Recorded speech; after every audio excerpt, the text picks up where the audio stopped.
别把孩子吓着了。李春娘，把香香和丽人带去东乡。李春是长子，必须要有担当，跟我们一同面对这件事。丁立春挺了挺小胸脯，抿着嘴点点头。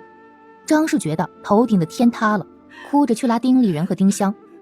丁香不想走，爬上丁壮的膝头，含泪说：香香不离开爷爷，香香聪明的姐，将来要考女状元。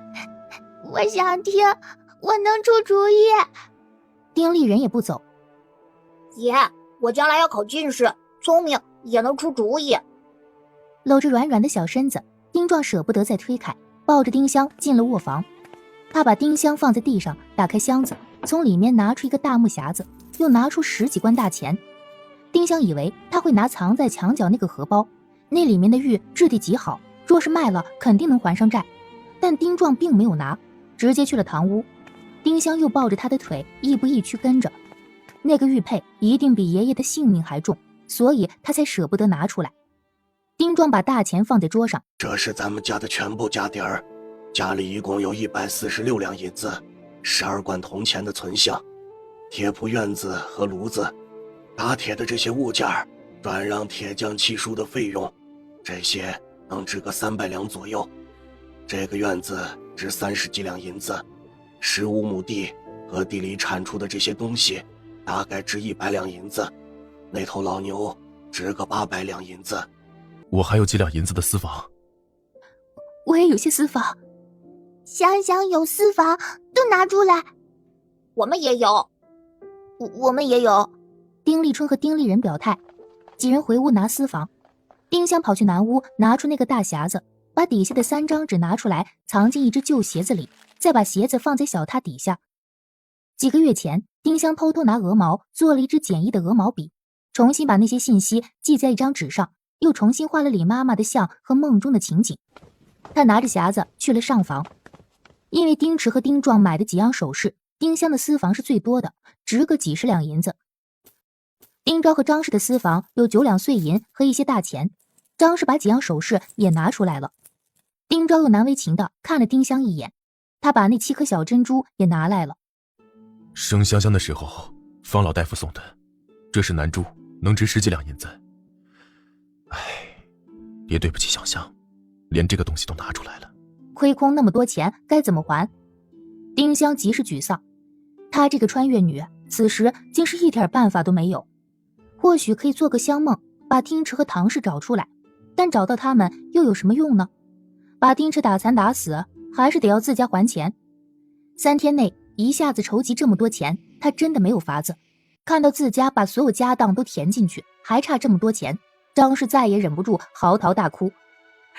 完了，这个家完了，我们该怎么办啊？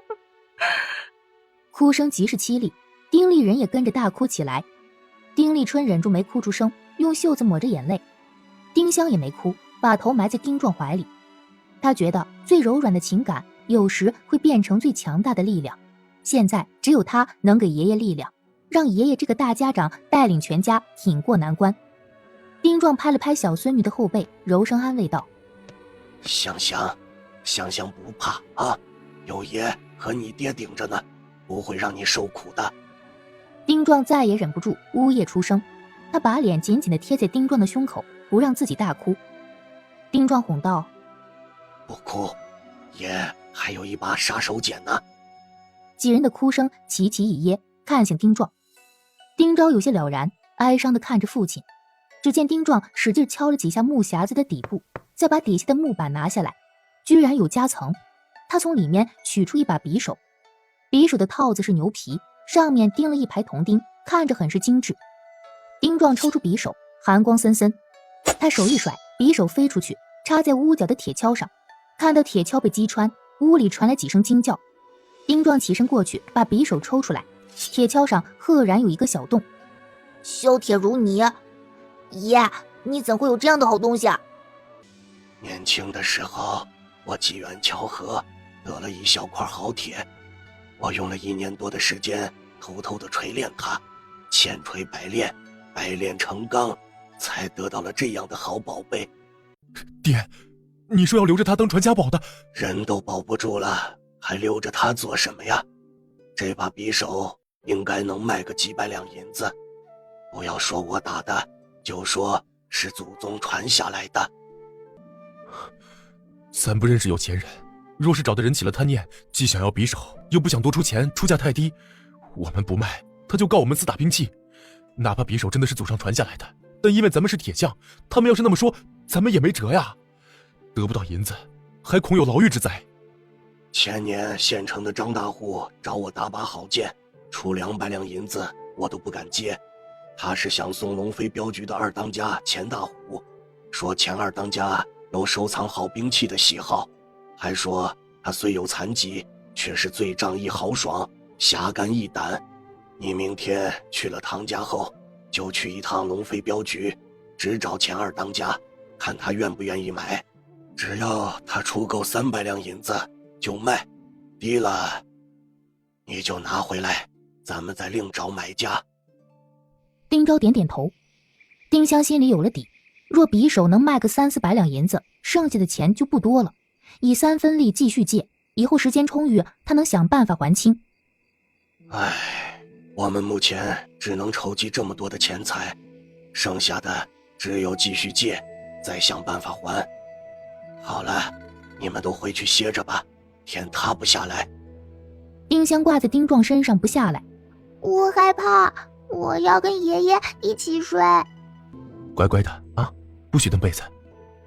洗漱完，丁香如愿睡在丁壮的大炕上。丁壮和丁昭把所有钱物藏进那口大箱子，一把锁锁上，才各自歇下。丁香抱着丁壮的一只胳膊想心事，假装自己睡着了。他知道丁壮几乎彻夜未眠，还偷偷抹了眼泪。他还知道爷爷的眼泪一定是为他而流。丁香也流泪了，怕爷爷知道，他故意呢喃几声，换了个姿势，把小脑袋埋在褥子上，不让眼泪流在爷爷身上。若菲菲回来就好了，试着让她把她家门口的灵芝衔回来。后半夜，丁香抵不住困意，睡着了。丁香是被丁壮和丁山的说话声吵醒的。丁山和丁琴听郭子良说了丁池的事，是来送钱的。丁山送来了10两银子和5贯钱。三爷爷真是个好人，一定要记他的情。丁壮写下借据，按了手印，又重复丁昭的那句话：大恩不言谢，借的钱即使我和昭子还不了，立春和丽人也会代我们还的。又让丁琴给李先生带个话，丁丽人因故暂时不去读书了。丁山父子走后，丁壮又带着丁立春和丁丽人去亲戚朋友家借钱。之所以带这2个孩子去，就是要让他们做保证，长辈还不起钱，他们继续还。丁香穿上小衣裳跑到外面，张氏以为丁香还在睡，其他人都走了，关在屋里嚎啕大哭，边哭边骂丁池是个害人精，把这个家毁了。他和当家的死了也就死了，3个儿女怎么办？唉，张氏撑了那么久，就让他哭一哭吧。丁香没去打扰他，抱着膝盖坐在门口，等到他的哭声渐弱，丁香拍了拍门，诺诺地说道：娘亲，爸爸。张氏赶紧把眼泪擦了，出来把闺女抱进怀里。香香不怕，娘亲在。娘亲，我们有爷爷，有爹爹，有哥哥，我们家不会塌下，一定会撑过去，日子会好起来的。香香说的对，我们能够撑过去，会好起来。他把丁香放在炕上，去厨房拿了一个烙饼和一碗黄瓜汤过来。丁香吃完饭，扯着张氏的袖子说道：娘亲，我想出了一种不一样的烙子，再把那几颗小珍珠缝上，也能多卖银子，总比单卖珍珠值钱。张氏不相信丁香能想出不一样的烙子，他现在也没心思打。香香自去玩吧，大人的事儿你管不了。丁香只得去把那只藏在柜子里的简易鹅毛笔拿出来，再研好墨。鹅毛笔蘸着墨水，在一张纸上画了一根样式别样的烙子，看形状像立体的镯子，比他的小手指粗一点，上面还缀着几颗珠子。这种别致的线绳，丁香还想了一个好听的名字——彩镯。这是丁香为自家织绣阁想好的，现在必须得拿出去卖钱。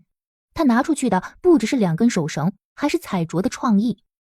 丁香看着图案，娘，香香是看你打烙子时想到的，先用10牵鹅黄线编4条绦子，再用绦子这样编，这么编还是太细太软，里面加几股线绕着线打。张氏果真被纸上的手镯惊艳到了。哎呀，真漂亮！手绳还能这样编，编出来真能这么好看。张氏所有心思都在如何打手绳上，根本没去想3岁孩子怎么知道这么多，还画得这样好。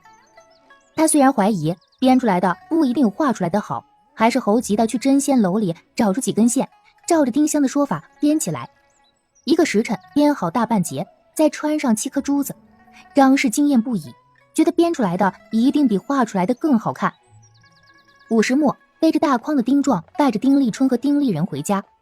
今天丁香是第一次看到丁壮，只隔了1宿半天，却觉得隔了好几年。爷爷瘦了，似乎背都驼了。丁香的眼泪涌了上来，上前抱住他的腿。爷爷，我们会挺过去的。丁壮没像往日那样抱起他哄，而是说道：香香莫怕，爷不会让你受苦的。就沉脸走进上房。丁立春悄声道：我们在北全村和南全村镇上都转了一圈，只借到8贯6串钱和几个银饺子，还有1人承诺明天送2贯钱来。我们去镇上的时候，爷自己进了药铺，不让我们进去。丁香的心一沉，爷爷不会想不开吧？随即他又打消了这个想法。丁壮心性坚韧，又一再保证不会让自己吃苦，不可能想不开自杀。张氏手里打着烙子，和3兄妹在堂屋默默等着。他们盼望丁昭快点回来，期许唐家能借点钱，那把匕首能卖个好价。未时末，张氏终于编好一条手绳，往腕上一戴，别致又漂亮，真像镶着珍珠的彩色镯子。丁香给他取了个好听的名字，7星彩镯。彩镯名字倒是好听，也贴切。线不值钱，但彩镯的编法值钱，再加上这几颗珠子，定能卖个好价。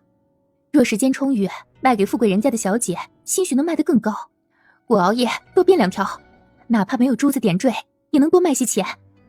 丁香又画了一个手绳样式。娘，同样的款式，第2根就卖不起高价了。这也是我想出来的，叫蝶飞彩镯，要用8股线编才好看。又说了如何搭配颜色。张氏喜得满口答应。不多时，院门响起来。丁立春以为爹爹回来了，兴奋地跑去开门，闯进几个凶神恶煞的汉子。丁立春吓得跑进屋。爷，有人来了。丁壮出来，一手一个把丁立人和丁香拎去卧房，再把门关上。一个恶汉拱手道：丁老板。不敢当，几位大爷是？丁老板，不要揣着明白装糊涂。我们是哪儿的，你心里门清。去省城找薛大户的人回来说，薛大户说他与你们丁家没有任何干系，他们不会带回1文钱。我们找了丁氏好几天了，鬼影子都没看见。东家说了，子债父偿，1200两银子的本金及月例，1文都不能少。再过1天时间，就到了还钱的最后期限了。我们后日过来取钱。至于逃跑什么的，哼，想都别想。娘莫慌，有我和爷爹在前面挡着，会无事的。丁立人挺了挺小胸脯。还有我也挡在娘和妹妹前面。丁香没说话，眼神坚定地看着张氏。孩子们都这么坚强，他还哭什么呢？张氏抹去眼泪，继续编手串，手还是抖得厉害，编得非常慢。觉得爹爹快回来了，丁立春牵着弟弟妹妹站在门口看向村口，黑子蹲在一旁。村人都知道丁池借了忒多高利贷，他跑了，债落在这个家。他们同情地看着小兄妹，不像往日那样跟他们打招呼。远处一个瘸腿妇人走过，嘴角含笑，得意吧，现世报来了。今天的日头走得格外慢，兄妹几人望眼欲穿，终于在一片霞光中看见丁昭赶着牛车出现在村口。他们似又看见了希望。丁香转身跑回上房。爷爷，娘亲爹爹回来了。怎么样？唐亲家没借1文钱，还指着我大骂，说了很多难听的话，让我们把闺女交出来。我都走出胡同口了，亲家老太太追上我，给了50两银票，还让咱们不要担心历来。他没敢说唐亲家恨丁池恨得咬牙切齿，连着丁力来一起骂，说上梁不正下梁歪。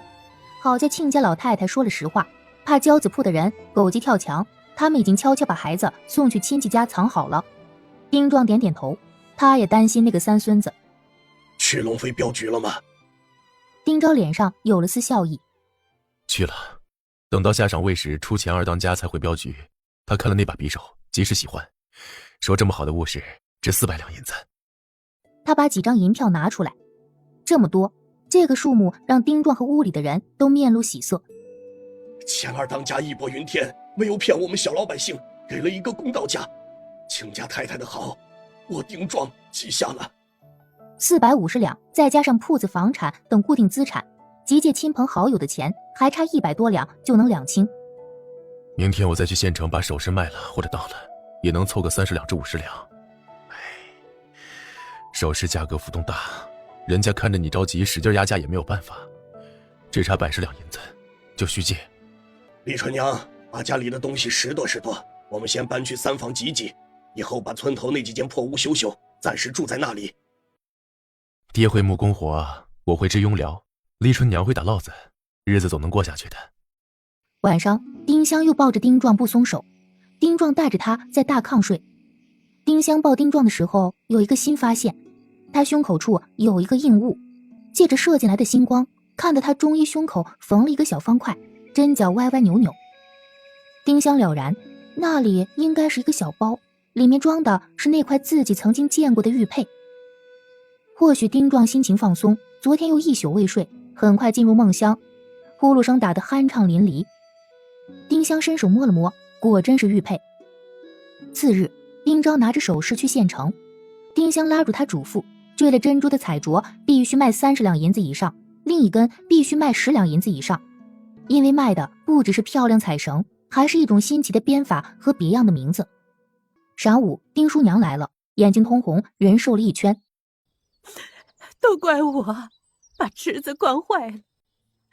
小时候他淘气，我当家的气狠了要打人，我还跟他吵架，说这是我丁家的种，他没权利打。早知道就应该像教梁子那样，有错就用金条抽，侄子的胆子也不会这样大。子不教，父之过，不关妹妹的事，是我对不住安安，没有教好那个逆子。丁叔娘给了丁壮30两银子，1根金簪，3根银簪，1对银镯。这是我的私房和首饰。丁壮收下30两银子，把首饰还给他。哥哥惭愧，银子收下，钱凑得差不多了，叔娘放心。听说丁壮钱筹得差不多了，丁叔娘才放下心。他吃了晌饭，匆匆回家。张氏开始收拾打包东西。丁香把那双小鞋子和几件衣裳打成一个小包袱，无论去哪里都会带着它。呀，香香怎么会编这么好看的烙子呀？还取了那么好听的名字。我看娘亲打烙子，就想着兴许还有更好看的样式，想呀想啊，就想出来了。丁壮看丁香的眼神更加郑重。香香是个聪明的孩子，若当初我们多想想她的话，把那个畜生分出去领过，债务也不会压垮这个家。是我不好，不全怪爹，也怪我，觉得香香是孩子，没把他的话听进去。若是我们分了家，交子铺兴许不敢借池子那么多钱，池子也不至于走到这一步。当家人不再把自己看成不懂事的孩子，丁香还是高兴的。他3岁了，能做很多事了，会带领全家重新建设美丽的新家园。家里有这么多钱，怕出意外。晚上，丁壮和丁昭、丁立春几乎没有睡觉，隔一段时间就带着黑子在院子里走一圈。丁山也没睡觉，偶尔会趴在自家墙头看村子里的动静，若发现可疑就大叫出声。张氏带着丁香和丁立人合衣而卧，以面对突发状况。终于熬到天亮，吃完饭，丁立春把黑子拉去后院拴起来，怕他乱咬陌生人被打死。丁壮、丁昭坐在堂屋里等人，张氏带着丁立人和丁香在东厢。丁昭还让他们把门插好，无论发生什么事都不要出来。丁香不愿意，迈着小腿跑出去，又被张氏抱回东厢。不久，丁山和南泉村的族亲二祖祖、栓堂伯、山子叔来了，丁有才居然也来了。二叔，昭子，我家没钱，但打个架充个数还成。他是丁家本家，必须来帮丁壮撑场子。本金1200两，丁持立的借据今日到期。丁昭和夏里正、丁山看了一眼借据，的确是丁池的字，3分利，还按了手印。丁壮把铺子、院子、田地、契书都拿出来。丁立春去后院把牛牵来前院，估价的人估了价，丁家人和夏里正等人觉得价格偏低，又讨价还价，确定了双方都认可的价格。丁壮拿出银票和银子、铜钱，加上那些资产，凑够1200两银子。所有人都没想到丁家二房能在3天内凑了这么多钱，原以为能凑700-800两银子就不错了。丁大头满意的点点头，不错，本金还清了。又晃了晃借据说道，还有72两银子的利息，还清了就把借据给你们，从此两不相欠。孙管事算多了，3分的利今日正好到期，利息应该是36银子，怎么会多出一笔钱？孙大头晃晃手中的借据，冷笑几声。只有600两银子是3分利，还有600两银子是9分利。我们是合法生意，借钱之前都要评估，知道把你们家榨干了也不会超过600两银子，怎么可能借给丁池那么多钱？奈何丁池急需用钱，自愿用9分利再借600两。我们东家乐善好施，侠义心肠，并以私人名义又借予他600两银子。不可能！白纸黑字，你抵赖不了。丁昭和夏里正、丁山又起身去看契书。刚才他们只看了上面那张契书，是3分利，而下一张契书写的是9分利。丁昭悲愤地跟丁壮点点头，说道：“还有一张借据，是9分利。”丁壮身子晃了晃，又吐出一口血。丁山赶紧过去把他扶着坐下。丁昭生气，也只得认栽，拿出一堆大钱和碎银，说道：“这里一共是34贯钱，4两碎银，我们只有这么多了，剩下34两银子，请孙管事通融通融，以3分利再借3个月。”我们东家生气了，说姓丁的不讲信誉，不想再借钱给你们。今天到期，1文钱不能少，都得给我拿出来。丁昭青筋暴突，还是按下火气求道：“大爷高抬贵手，为我们说说情吧，再宽限一些时日。”东家已经交代，今天是最后期限，以后再也不跟你们丁家打交道。就算是打死我们，目前也只有这么多了。要钱没有，要命一条，把我的老命拿去便是。哼，你的老命值不了那么多钱，用人抵钱也不是不行，就拿孩子来抵。我们不卖孩子，1000多两银子我们都还了，还能赖你几十两的账不成？不赖账，倒是还钱呢。还不起钱就用孩子顶。哼，还敢跟我们交字铺耍赖，真是活腻歪了。欠债还钱，天经地义。各位做个见证，老丁家能够还得起钱却不还，也就怪不得我们了。家里有3个孩子，即使都卖了，依然还不起钱。请大爷行行好，再宽限几日吧。总不能闹出人命吧？请大爷回去跟东家说说情，容他们3分利，再续借一些时。孙大头脸色缓和下来：“我给你们指条明路，听说你们家女娃不错，调教好了是个有造化的，兴许你们将来还能靠她吃香喝辣。我们东家说了，小女娃顶50两银子，再加你们家这个院子，如此你们还能剩点钱，有房住，一家人也有活路了，不是？这小娃娃能卖这么多钱，是我们东家发善心。东家还说过，买这小女娃就相当于赌石，若她真如丁红鼻子说的那么好，将来培养成极品瘦马或者名牌红记，说不定能卖上千两银子。我操你奶奶！你敢动香香一根手指头，老子剁了你！你敢动香香一根手指头，老子剁了你！我家不卖香香。怎么，想赖账不还？屋里的打手开始摩拳擦掌，一副要动手抢人的架势。夏里正连忙站起身，抱拳说：“各位大爷稍安勿躁，容我们劝劝丁掌柜的。”夏里正和二祖祖等人小声劝起了丁壮父子。一般的3岁女娃顶多卖5-6两银子，他们愿意给50两，再加上这个院子，是你们赚了。交子铺用这么多钱买香香，并不会亏待的，兴许比在你家过得还好。这丫头片子早晚是别人家的，有啥舍不得的？卖了她，你们有好日子过，也给她谋了一条好出路。用一个孙女儿换一家人平安，还有一个院子，值了呀！饺子铺再惹不起，这个结果是最好的。丁壮和丁昭也想明白了，为何交子铺的人要等到这么晚才来收账？这是切断了他们去县城借钱或求人的路子，目的就是逼得自家走投无路，不得不卖香香。你们愿意卖你家孩子，那是你们的事，我丁壮绝不卖孙女儿。孙大头冷笑道：这是要赖账了。在座各位，这就怨不得我们了，是他们有钱不还。小娃在东乡，进去助人抵债。丁二祖祖和众人被丁壮吼得不高兴，也在心里埋怨他看不清形势，关键时候连个娘们都不如，他再心疼的丫头也不能把一家子都搭进去啊。慢着！现在是申时末，离明日还有几个时辰，容我们筹钱。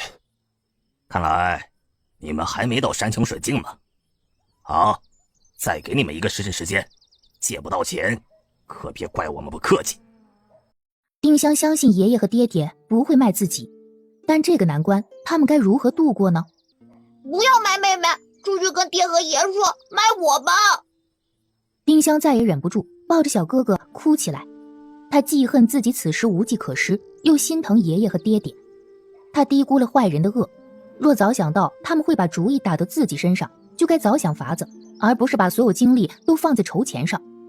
之前的满满信心没有了，一帮地痞无赖他都束手无策，将来怎么跟那些更强大更狡猾的恶势力斗？张氏也大声嚎哭起来，他不知道该怎么办，儿子闺女他都舍不得卖，可不卖儿卖女该怎么办呢？他把儿子闺女紧紧搂在怀里，若要抢他们，先把自己杀了。1刻多钟后，丁昭迈着沉重的步伐和丁山回来，丁山往桌上放了6罐钱。丁昭愁苦地向丁壮摇摇头，没借到钱。孙大头刚要说话，丁立春走上前来：孙大爷，我今年10岁，是丁家的长子，我力气大，会打架。他指了一下那些打手，长大后肯定比他们厉害，买我吧，买我比买我妹妹更有用。你连10两银子都不值，买了你依然不够还债，去东乡拿人抵债。慢着！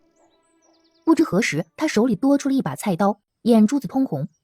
交子铺的人都从腰间抽出家伙对准他。丁山和夏里正连忙喝止道：不可！嘿，不能出人命！丁昭和丁立春也都拎起门后的锄头和铁锹，准备投入战斗。这一架哪怕输也要打。真是一家子亡命徒，还敢跟我们交子铺斗狠！听说你们交子铺有一个惯例，谁欠交子铺10两银子还不起，你们就会剁谁1根手指头。我剁3根手指头，该还的债都还了。爹！出人命了！要出人命了！孙大头见脸色惨白的丁壮没有倒下，而是瞪着通红的眼睛看自己，3节断指落在桌上。还有这种狠人！孙大头吓得心惊胆颤，他觉得丁壮就是恶魔，随时能上前把他剁了。他不敢再待下去，大喝一声：走！率先走出去，其余人抬着之前装银子和大钱的箱子落荒而逃。桌上沾着血的大钱没敢拿，院子里的牛也忘了牵。夏二伯追出去大吼道：嗨，债还清了，借据留下。孙大头把手里的借据甩给他，转身跑了。丁壮缓缓倒下，丁昭跑进卧房，拿出一包药粉给丁壮止血。丁山、丁栓等人拿东西给他包扎。丁昭这才知道父亲为何买了止血药和金疮药，还放在最明处，这是之前就做了最坏的打算。他痛哭失声。丁山大喊着：二栓，快去请大夫！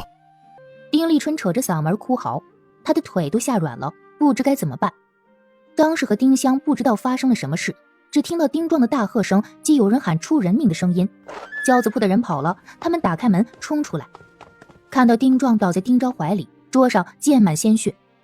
丁香不知道到底出了什么事儿，但知道一定是爷爷为了保护自己自残了。他尖声哭叫着向丁壮冲去：爷爷，爷爷！他此时的哀伤和心痛比前世姥姥离世时还甚。若爷爷死了，他也不活了。把孩子抱走！爷爷，你不能死啊！你死了，香香也活不成了。爷爷，你得多疼啊！香香的心好痛。稚嫩的童音在夜空里飘荡，惊悚撕心裂肺。除了丁昭，另几人又哭了起来。丁壮的眼睛眨了眨，睁开，侧头看向丁香。香香，乖孙女儿，莫怕。丁昭眼里露出惊喜。爹醒了。爷爷，你不要死，香香不能没有你。好孩子，也不会死，乖乖的回去歇息。丁昭觉得父亲似有事要交代，心如刀绞。他对张氏说道：把2个孩子带回屋，不要吵着爹了。我不走，我要给爷爷试鸡。丁香不想回去，张氏还是硬把他抱起来往外走。丁香挣扎不过，又怕吵着丁壮让他难受，只得由着张氏抱出去。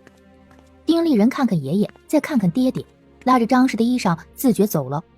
丁昭又对丁立人说：回屋。丁立春不愿意，见父亲沉了脸，只得抹着眼泪去了西屋。说我死了，你就……丁壮的声音很低，又断断续续。丁昭的脸色越来越惊悚，强压下狐疑，不停地答应着。好，知道了，爹会无事的。夜黑如墨，万籁俱静。丁香心里充满哀伤和恐惧，深渊般的绝望让他窒息。他是如此渺小、脆弱、不堪一击，无能为力。爷爷为了保护他，要用这样残忍而决绝的手段，而他此时却什么都做不了。丁香睡不着，心如掏空了一般。漫长的黑夜熬过去，公鸡打鸣了，微弱的晨曦印在窗纸上，院门啪啪响起来。丁立春跑出去把门打开，是丁山父子。丁山来看丁壮，丁勤来赶牛车去县城请大夫买药。这时候走到县城，正好城门打开。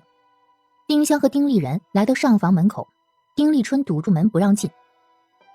怕你们吵着爷爷，爹不许你们进去。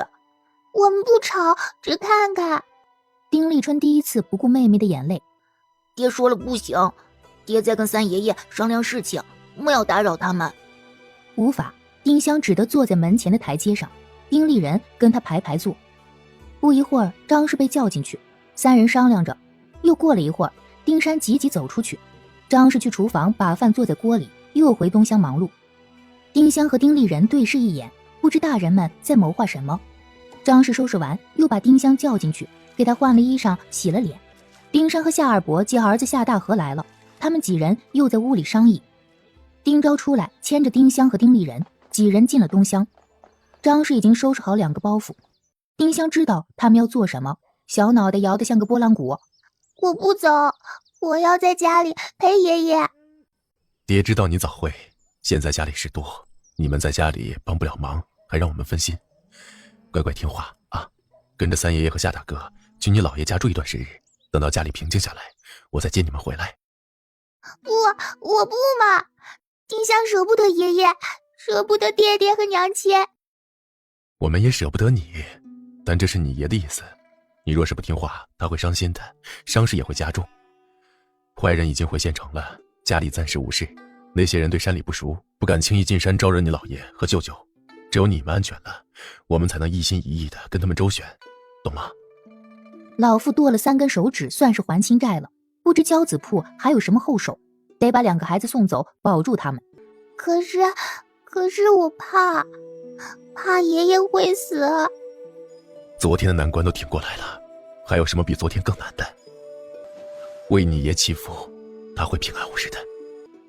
爹爹，去找钱儿当家，告诉他那把匕首是爷爷打的，爷爷还会打更好的兵器，兴许他就能帮帮咱们家。丁昭郑重的点点头。你们安全走了，我就去找他。他和父亲都想到了这个办法，没想到3岁闺女也想到了。丁香看看张氏给他打的包袱，里面有他装了鞋子的那个小包袱。丁昭又给他身上带了一个装药丸的小荷包，低声嘱咐道：还有几粒药丸装在小瓷瓶里，2天换一次。张氏拉着丁立人嘱咐着各种注意事项。丁香很想见丁壮一面，丁昭没同意，他只得含泪在丁壮小窗外磕了3个头。丁立人见了，跟着他一起磕头。几人匆匆吃了早饭，丁山背丁香，夏大河牵丁立人，2人手中还拿着木棒。他们匆匆往村后走去，向南过了南泉村，再走几里路，走过白水河，进入南福山。老爷家就在南福山里。若丁立人走累了，夏大河也会背一段路。熟悉的景物被完全甩在后面，眼前是陌生的枯叶巨石，耳边是鸟鸣声及淙淙泉水声，偶尔会遇到几个采药人、猎人或是过路人。丁香悲伤难耐，又疲惫至极，不管丁壮爷爷即将面临如何的结局，他现在什么都做不了，只有祈福。若丁壮爷爷真的死了，将是他一生承载不了的痛。他默默流着泪，在一颠一颠中不知不觉睡着了。不知睡了多久，耳边传来丁山的声音：香香，醒醒。他睁开眼睛，小身子已经被丁山抱在怀里。夏大河和丁立人坐在一块石头上，仰头望去，看到太阳已近中天，5时出了。此时他们已在山顶，眼前也开阔起来，群山巍峨，重峦叠嶂，红黄绿3色把山里涂抹得如画卷一般壮丽。突然，丁香被远处一座山峰顶部的大岩石惊得差点叫出声来。蓝天下，一座高耸的山峰上，那块光秃秃的褐色巨石像一个昂首打鸣的鸡头，上空还翱翔着几只苍鹰，正是他曾经梦到过的地方。丁香知道菲菲的家就在那个鸡头下面，他压下心中的惊涛骇浪，故作惊讶地说：那座山好像一个大鸡头。那是鸡头峰。我姥爷的家在那里。鸡头峰远着呢，在这片山脉的最深处，也是最高的山脉，与南福山隔了2座大山和一个大峡谷，没人去过那里。张老张家快到了，就在下面的山谷。人去不了，鹰能去啊。那朵大灵芝在丁香眼前飘过，他默念一声：菲菲，你在哪里啊？妹妹，吃饼，喝水，不要哭。爹说爷会无事，会活过来。丁山看着丁香红肿的眼睛，瘦的小脸都尖了。都说这孩子早慧，心思多，还真是。这么小的孩子，连死亡意味着什么都不知道。他刚才的生离死别，让人看了心酸。吃吧，莫担心，你爷可是古安镇一霸，年轻时经常打架，打得头破血流，没那么容易死。几乎1天1夜滴水未进，丁香很快吃完了鸡蛋和饼，又自己抱着水囊喝了几口。夏大河对丁山说道：三爷爷，今天的鸟儿怎的特别多，围着咱们头顶转，赶走一批又来一批。丁山也纳闷，摇摇头。几人吃完晌饭，又继续前行。后山的路较为平缓，1个时辰后，行人多了起来，能看到不成片的梯田和茶园，还有些果树。下面缓坡地带有2个小村落，北边的是柳洼村，南边的是柳涧村，再下面是一条奔腾着的河流。河水从群山中奔流而出，再蜿蜒着绕过南福山北边，流到山外与黑龙河汇合。这里的风光美极了，自然资源也丰富，生活在这里的村民却是贫瘠的。若是前世搞旅游产业，把路修好，这里肯定是4A 景区，再编点历史人物或事件，5A 景区都有可能。终于来到村口，丁立人指着一条蜿蜒小路说道：顺着这条路往前走。这里的人家清一色茅草房、黄土墙，也是从外面运瓦和砖进来，得花好些运费呢。听张氏说，柳洼村和柳涧村连一头驮东西的牲口都没有，去山外卖东西都是靠人背。张氏嫁进丁家11年，光资助娘家的钱就有近10贯。张家用这些钱买了2亩山地，这里土地少，人穷，但少有饿死的。只要勤快，种地种茶种果树，打猎捕鱼采山货，都能饱腹。不过这里没有篱笆墙，家家都是清一色的高土墙。山里野物多，为了防止半夜野物进院子，突然丁立人大喊一声：金石哥哥！张金石是张氏大哥张大宝的2儿子，比丁立人大半岁。正同小伙伴们玩的一个黑小子看到他们了，激动的不行，转身就往后跑去，边跑边喊着：爷，秦哥哥，小妹妹来了。来到张家，张老丈迎了出来，诧异地说：“哎呦，他山子出啊，稀客呀。招子呢？我二哥家出事了，让我们把这2个孩子送过来。家里还有事，我们要赶着出山。”张老丈就让孙女儿张瑜赶紧煮几个鸡蛋，烙几张饼，让他们带着路上吃。大舅舅张大宝有2儿2女，二舅舅张小宝17岁，还没媳妇儿，眼光颇高，一心想找水灵的。张瑜长得像张氏，高高瘦瘦，非常勤快。他笑着把小兄妹牵到房檐下坐下，伸手在院子里的枣树上摘了几颗熟了的枣子给他们，就去厨房忙碌。张乾很害羞，端了2碗水出来给小兄妹。人哥哥，香妹妹喝水，放了糖，甜的紧呢。还没等丁香说话，就红着小脸跑进厨房帮姐姐烧火。那条叫发财的大黄狗先叫了2声，就非常老实的蹲坐在丁香旁边。丁立人很纳闷，每次我和大哥来，他都厉害的紧，怎么今天这么老实？丁香没理他，而是望着那个遥远的鸡头峰发呆。不大会儿功夫，在地里忙活的张大舅和大舅娘于氏赶了回来。张金石说张小宝和张金山去山上砍柴和捡山货了，没找到他们。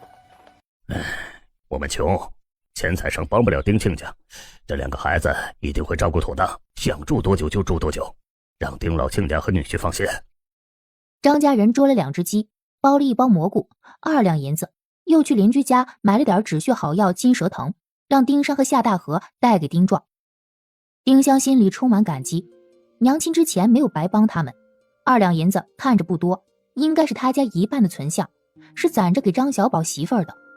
这些钱拿出去，自家若不能马上还钱，小舅舅娶媳妇儿又要推后了。他家茅厕又臭又吓人，妹妹就在桶里拉屎撒尿，哥哥帮你倒公桶。丁香看了看7岁的萝卜头，摇头道：“无需，妹妹去茅厕，就让于表姐和钱表妹陪着，别掉下去。”好。张老丈安排丁香跟张宇姐妹住，丁立人同张金山兄弟住。丁香不愿意跟外人睡一个炕，主要是怕她的香味被人发现。她嘟着嘴说：“天黑，香香怕，要跟二哥哥一起睡。”说着瘪起了小嘴儿。丁立人也说道：“我娘专门说了，妹妹胆子小，让我夜里带着她睡。”金山金石跟小宝挤挤，南屋让给表弟表妹，老大媳妇去收拾吧。丁香看出来，于是眼里划过一丝不耐，大概是觉得小丫头片子忒娇气，去别人家里做客还事儿多。丁香去了南屋，看着于氏和张金石把兄弟俩的东西收拾走，还专门给他们收拾出一个炕柜。丁香把自己和小哥哥的东西装进炕柜里，还把小手伸进鞋子里摸了摸，那几张纸还在。收拾完，丁香躺在炕上，闭着眼睛想飞飞。小哥哥在院子里跟张金石玩，张金石说着大人们打猎打鱼的趣事，让愁眉不展的小正太有了些许笑意。张大宝屋里，于是跟男人说着话：“亲家可被那小丫头害惨了，小丫头能卖80两银子，丁亲家为啥不卖呢？非得剁自己手指头。小丫头能卖80两银子，丁亲家为啥不卖呢？非得剁自己手指头。这下好了，钱没了，房没了，手指头没了。将来小丫头还是别人家的，亏大了。丁亲家是条汉子，宁可自断手指也不卖儿卖女。我跟你说，侄娘和妹夫帮衬我们良多，现在他们有难，绝对不许委屈那2个孩子，特别是香香，她是丁家的宝贝，不要张口闭口丫头片子。是，当家的说的是。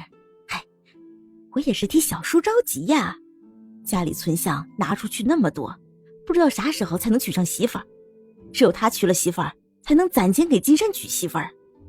丁香的屋子跟丁大宝夫妻的屋子是套间，一明一暗，虽然关了门，那边的话还是隐约能听见。他们觉得丁香是孩子，又睡着了，才敢说这些话。丁香暗哼：“哼，那于氏不说丁吃害了丁家，偏说是我害了丁家，脑袋进水了。老爷和大舅也有些重男轻女，却都没有于氏那么严重。于氏跟儿子说话从来都和颜悦色，可对2个闺女就没有那么好的态度了，不是死丫头就是丫头片子。听你这意思，若张于张浅能卖那么多银子，不管卖去哪里，你都会毫不犹豫的卖了。”丁丁香也不得不承认，古代卖儿卖女合法，又大多重男轻女，绝大部分选择都会跟于氏一样。像丁壮爷爷那样宁可自断手指以拜孙女的人，在这个世界是另类。还有丁昭爹爹和张氏娘亲，他们心里门清自己不是亲骨肉，可相处出了感情，已经把自己当成亲闺女了。两个哥哥更让丁香感动，他们宁可卖自己，也不愿意卖妹妹。丁香的心又飘回那个家，不知他们怎么样了。丁立人看过娘亲睡觉时搂着妹妹，他也像娘亲那样搂妹妹。妹妹不怕，哥哥在。依偎在小哥哥怀里，觉得异常温暖。哥哥，爷爷真的不会死吗？丁香知道自己说的是废话，但他就是想听安慰，哪怕是小屁孩的安慰。爹说爷无事，爷就会无事。爹有多聪明，妹妹知道的。我也这么觉得。咦，妹妹身上咋有香味呢？丁香拱了拱小身子，偷换概念。在哥哥眼里，妹妹什么都是好的，连身上的香味都比别人香。小正太咂巴咂巴嘴。好像是这样。他很快睡着了，丁香却睡不着。丁香想着鸡头峰上，菲菲的家离这里比较近，若是自己出些香汗，兴许能把菲菲吸引过来。可他又不敢，这里是山里，不仅离菲菲近，离大野物也近。堂屋里的织布声和纺线声还在响，直到半夜，于是和章鱼才停下去屋里歇息。织布机和纺车都是自制的，又老又笨。织布机丁香没研究，那个纺车丁香觉得可以改进一下，只不过现在不方便。雨下了一天一夜，这天下晌终于停了。丁香和丁立人一直焦急的心情总算好过了些。若爷爷死了，肯定会有人来接他们回去守孝，没有人来接他们，就说明爷爷还活着。只要爷爷活着，再大的困难都会熬过去。次日早饭后，丁立人如愿以偿上山去了。丁香怕走得热出汗，没去。他同张浅一起剁野菜喂鸡，再把鸡赶去外面找食吃，然后回来把野菜挑一挑，晒在院子里。冬天快到了，野菜干要留在那时候当菜吃。张老丈坐在院子里编柳筐，时不时招呼丁香歇一歇。这2天院子里的鸟儿特别多，树上的枣子快熟了，张家人都以为鸟儿是被枣子吸引来的。鸟儿一来，他们就拿着长棍子往外赶。蓝天下有几只鹰在高空中翱翔，忽高忽低，苍劲有力。丁香特别希望那些鹰里有菲菲。菲菲，菲菲！张浅跟着他一起喊，声音小得多，清脆的童音在山谷中回荡。那几只鹰不仅没下来，不多时扇动着大翅膀飞去了天尽头。丁香的心跟他们一起也飘远了，空落落的。晌饭后，张小宝又领着侄子外甥去河边捕鱼，丁香和张浅闹着一起去了。他们从后门出去，走1刻多钟便下到河边。这里是白水河的上游，河水湍急又浅，不宜划船，人们都是在岸边捕鱼。张小宝不许他们下来，同张金山一起挽起裤脚，把一个鱼篓子固定在2块岩石中，又拿出一个渔网往下撒。忙活大半时辰，只捕到了几条半斤多的鱼，还有更小的鱼又丢进河里。小鱼只有油炸好吃，油金贵，可舍不得炸鱼。突然，高空中又出现几只苍鹰。山外看到老鹰的机会不多，山里经常看到。丁香兴奋地喊起来：“菲菲，菲菲！”几个孩子跟着他一起喊，那几只大鸟又越飞越远，飞去了天尽头。山里的鱼比外面的鱼好吃，又这么肥美，能卖个好价钱。小鱼晚上煮汤喝，丁香吃完半个苹果，又捧着下巴望天出神。突然看到一只大鸟划破长空，由远及近，他又站起身大叫：“菲菲，菲菲！”他没奢望那只大鸟真的是菲菲，还是情不自禁地大叫着。丁立人和张金石、张浅也跟着他一起叫。大鸟翅膀宽大有力，忽高忽低，突然一个俯冲落到院子里，众人才看清楚是豹鹰。张小宝拿起渔网就想扔过去，却见丁香跑过去跟豹鹰抱在了一起。菲菲，真的是你？怎么这么久不去看我？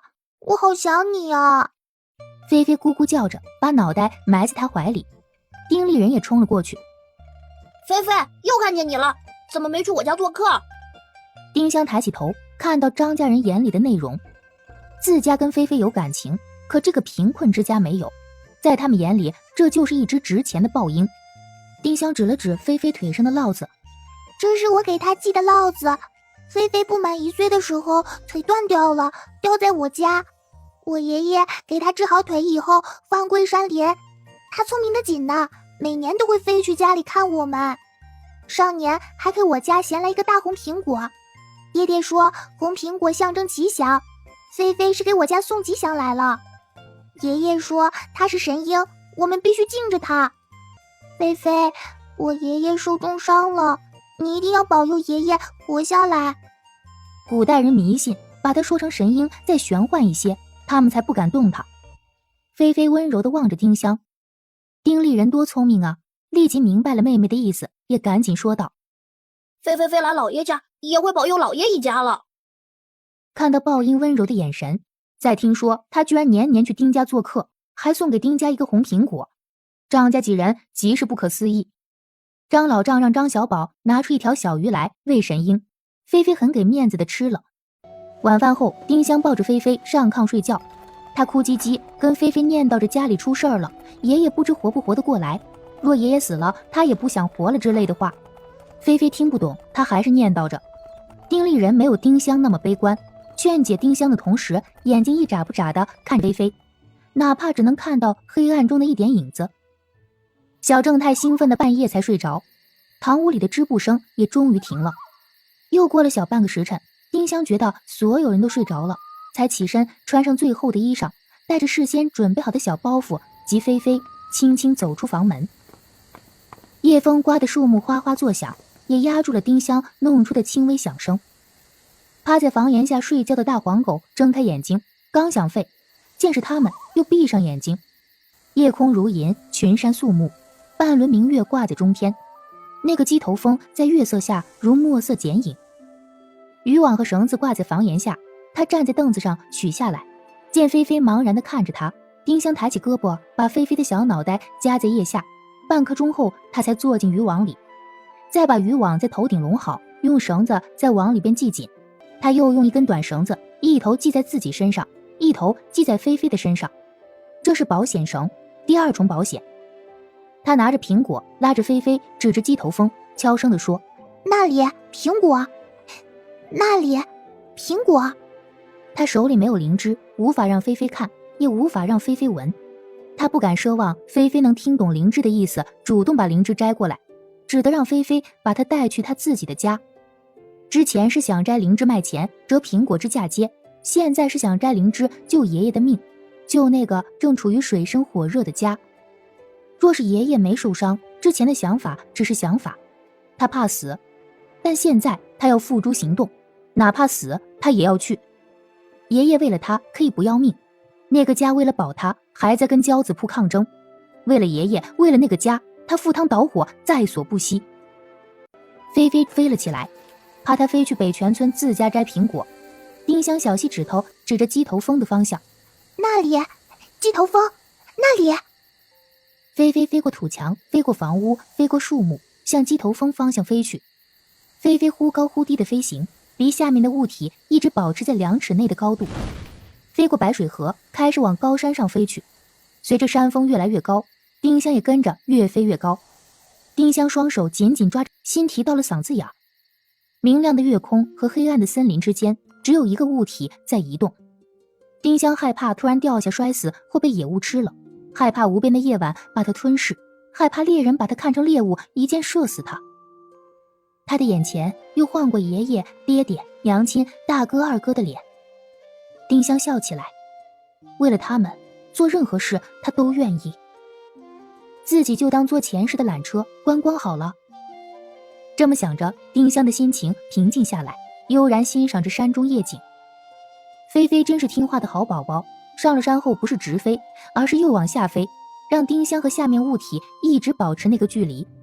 虽然费些时间，又晃得头昏，丁香更放心了。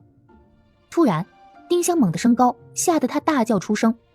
向下看去，底下一棵大树剧烈晃动着，应该是树上的什么野物跳起来咬丁香，被菲菲察觉到了。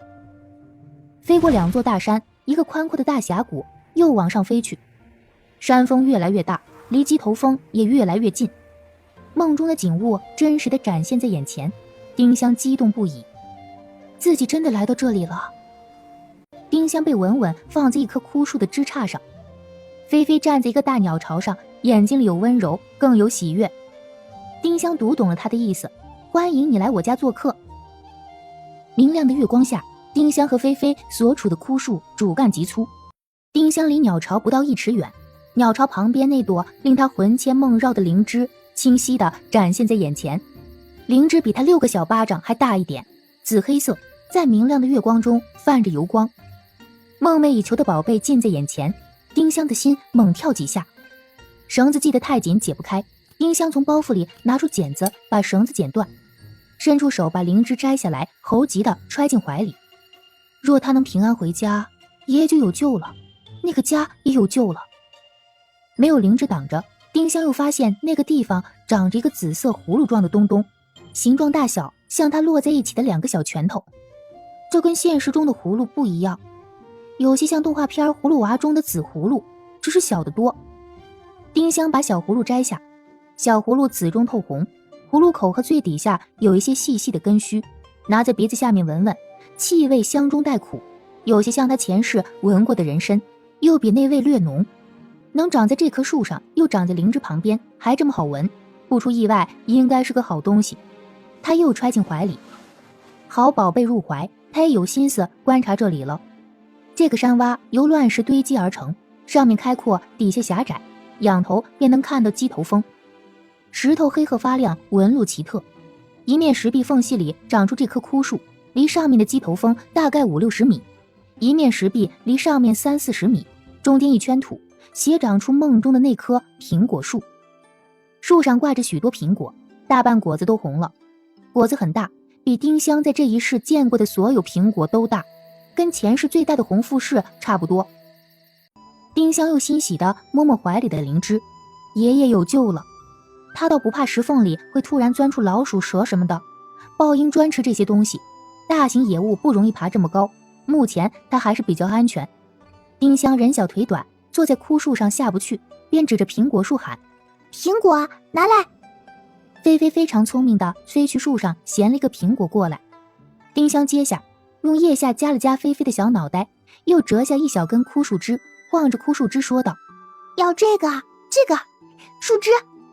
菲菲又去衔了一个苹果过来，丁香把那个苹果扔了，晃晃手里的枯枝，再把枯枝放进他嘴里，又指了指苹果树。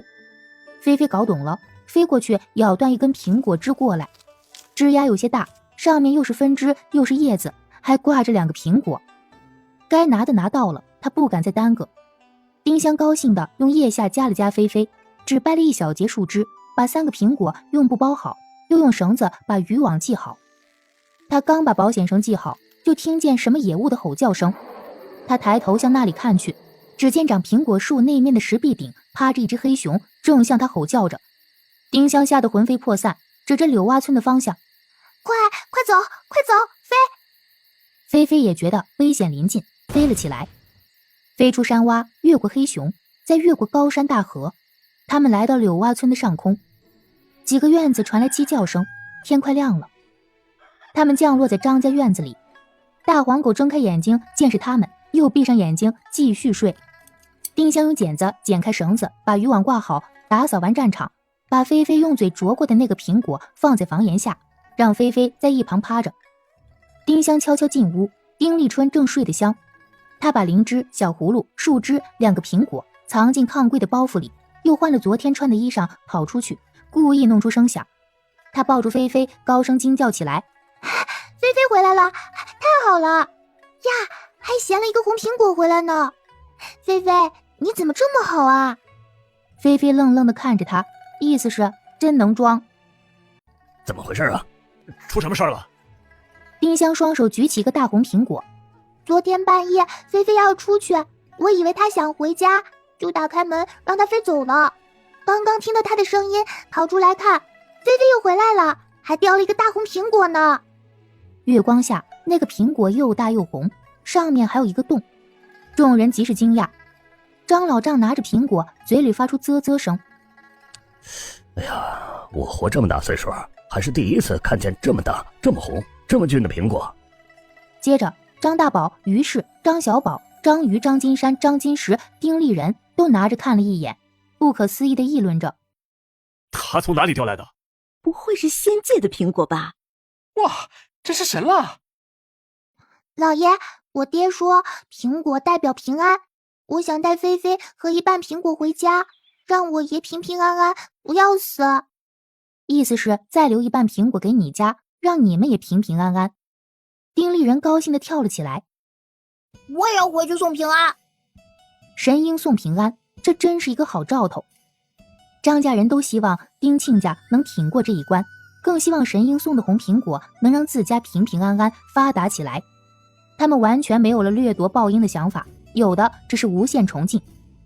大宝小宝就送小兄妹回去送苹果吧，若是丁家忙，再把孩子们带回来，不要在那里添乱。众人把苹果放去堂屋的大桌子上，对着苹果磕了3个头，再一分为二。本来想把菲菲放去桌上拜，但菲菲除了对香香温柔，对所有人都冷漠和戒备，不敢强求她。听我爹说，苹果籽能长出苹果树，你们吃了苹果，把籽种下，长出苹果树，结多多的大红苹果。小娃娃不懂生计，苹果树哪里那么容易种出来？从籽下地到结果，至少要用8年以上的时间，还不知道这种苹果能不能长出芽。不如干些实实在在的活填肚子。丁香不好多说，有些人穷是有原因的。金山娘赶紧做饭，吃完早饭，我和小宝送孩子和苹果去姐夫家。张家人想好好招待菲菲，可家里只剩下3只下蛋鸡，舍不得杀。檐下挂的那条大鱼又抹了盐，只得拿40文钱去邻居家买了一只小公鸡回来，杀了请菲菲吃。家里只剩6个鸡蛋，张老丈又让张鱼去邻居家买14个，连着那条肥鱼一起带给丁亲家。那条大鱼本来要卖的，但自家得了这么大一个好彩头，张老丈让儿子送给丁亲家补身体。吃完饭，天还没有大亮，淡淡的雾气漂浮在山林间，只是少了鸟儿的叫声。张大宝背着丁香，丁香背着包袱，丁小宝背着一个筐，筐里装着菲菲及张家送的东西。之所以不让菲菲自己飞，是怕村人捕捉她，若有人看到这只值钱的豹鹰，兴许会跟张家兄弟拼命。丁立人拉着张小宝的手一起向山上走去，张家几个孩子极是不舍，一直把他们送出村口。丁香和丁立人都邀请道：等我爷病好了，去我家多住几天。一进入山林，菲菲便飞了出来，跟着他们磨叽。他一不耐烦，丁香便会招呼他下来，让他站在自己的小肩膀上，再抬高胳膊让他闻腋下。这个动作虽然有些不雅，但谁让自己体质特殊，菲菲喜欢这一口呢？因为有菲菲，一路上没有鸟儿敢靠近他们。今天走得早，5时末便出了南福山。丁香招手，又让菲菲飞入大筐。到了北泉村后，丁立人撒开腿向自家院子跑去，他怕那个家已不是自己的家，更怕爷爷出意外。张大宝兄弟也加快了脚步，路上遇到熟人。丽人回来了，莫急，你爷还活着。丁立人和丁香都高兴地咧开嘴笑，还未跑进院子，丁立人就大喊起来：爷爷、爹、娘，我和妹妹回来了。张氏打开门，吃惊道：立人，小弟，哥，香香。再次看到2个孩子，恍如隔世，张氏的眼圈都红了。娘，我爷呢？公爹还在昏睡，就是人还吊着一口气，依然不知活不活得过来。丁香的心又提起来。丁昭和丁立春从上房迎出来，惊讶地问：你们怎么回来了？菲菲挑了一个大红苹果去老爷家，妹妹说要带着菲菲和苹果回来给爷送平安。菲菲挑了一个大红苹果去老爷家，妹妹说要带着菲菲和苹果回来给爷送平安。张小宝讲了一下经过，看到果肉已经发黄的半边红苹果，丁昭几人都面露喜色，这是一个好兆头。听说张家兄弟要赶着回去，家里也的确不方便留他们。张氏进厨房煮糖水蛋，再把那半边苹果煮成糖水给丁壮喝。丁香和丁立人跑进上房，看到丁壮静静躺在炕上，他瘦脱了相，双颊凹陷，脸上皱纹交错，一只红红的鼻子也不红了，那只受伤的手被布包得严严实实。只几天的时间，他竟是一下老了20岁，像风烛残年的老翁。若不仔细看，根本看不出炕上的人是那个健硕霸道、精力充沛的丁红鼻子。丁香的眼泪一下涌了出来，轻轻叫了一声：“爷。”他伸出手在爷爷的脸上抚摸着，爷爷没有一点反应，如死了一般。丁立春小声地说道：“爷这几天几乎都在昏睡，每天醒着的时间不足1个时辰，有时候还会说胡话，都是在说香香快跑之类的话。大夫说爷活不活得过来要听天由命。”丁香抹了一把眼泪：“菲菲送平安来了，爷爷一定能活过来。”丁立春和丁立人都重重点点头。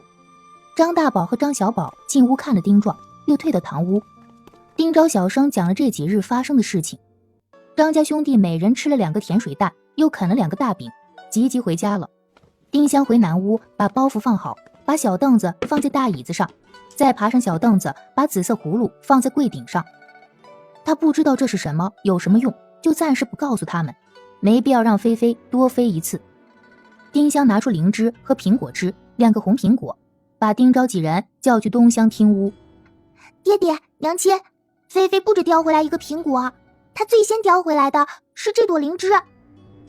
丁昭和张氏看到这么大的灵芝，已经惊讶不已，再听说是菲菲叼回来的，更是吃惊。怎么会？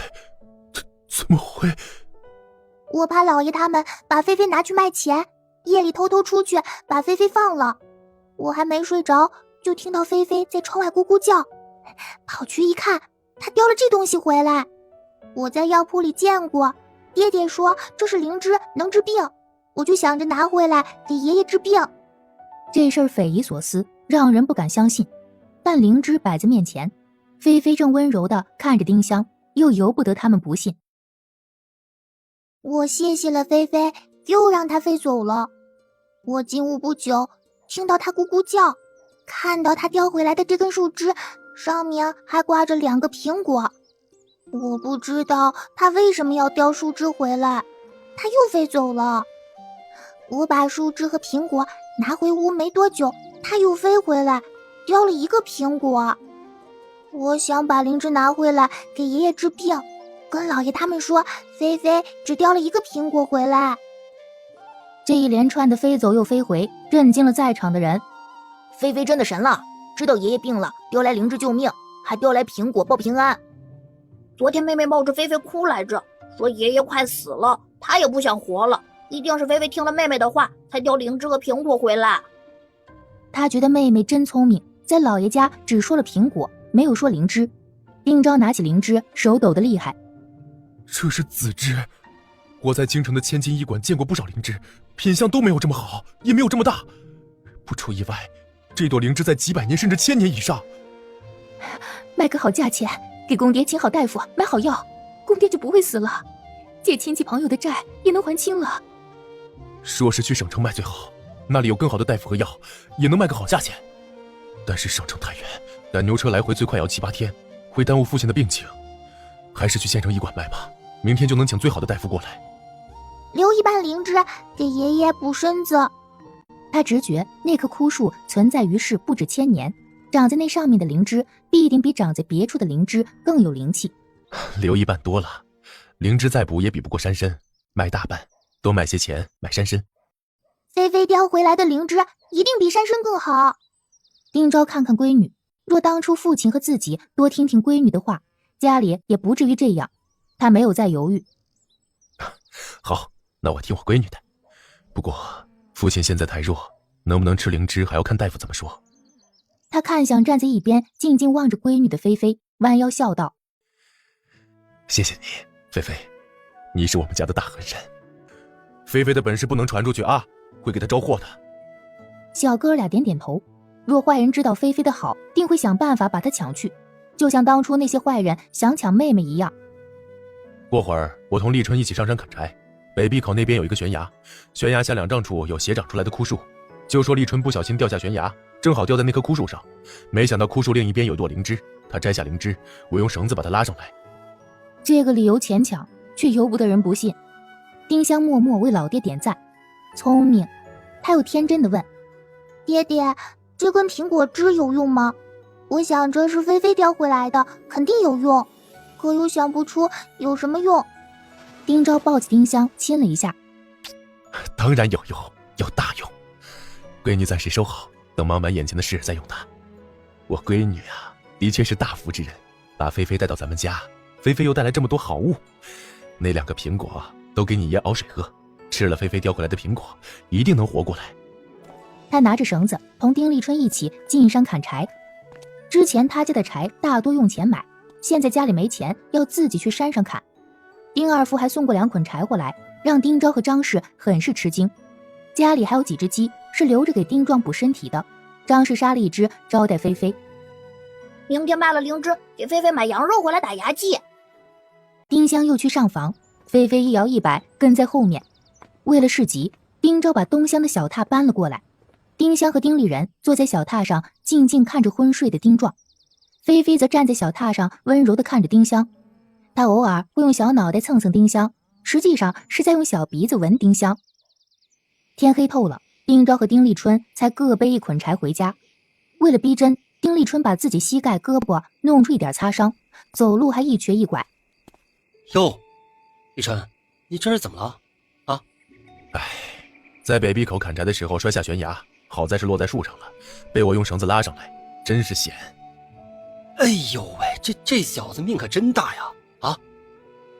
晚上炒了盘鸡杂，丁昭还喝了点小酒解解乏。饭后几人陪在丁壮的屋里，张氏端了1碗鸡汤肉糜粥进来。丁昭轻声叫道：爹，吃饭了。丁壮没反应，丁昭的声音提高了一点：爹，香香回来了。叫了几遍，丁壮的眉毛动了动，依然没睁眼睛，嗓子眼里咕噜2声：香香。丁香眼泪又涌上来，抱着他的胳膊，把脸贴在他脸上，轻声说道：爷爷，是我，香香想爷爷，回来看你了。丁壮睁开眼睛，小孙女真的立在身边，脸上有了2分喜色。真的是香香。突然又惊恐起来：香香，快跑，恶人要抢你。脑袋还有些迷糊。爹，咱们跟交子铺已经两不相欠，他们不会再抢香香了。爷爷，好生吃饭，好生喝药，香香陪爷爷，爷爷也要陪着香香。好，香香要好好的，爹对不起你，以后不再显摆香香的好了。这是好兆头，爹不会有事了。有那么好的灵芝给爹补身子，爹很快会好起来的。那么好的物我不吃，买了还债。丁昭没多做解释，应了一声。喝完苹果水，丁壮又迷迷糊糊睡着了。小半个时辰后，又把他叫醒喝药，喝完药继续睡。在众人殷切的目光中，丁昭郑重地把灵芝用干布擦干净，再用刀把灵芝一分为2，一半拿去医馆卖钱，一半留给丁壮补身体。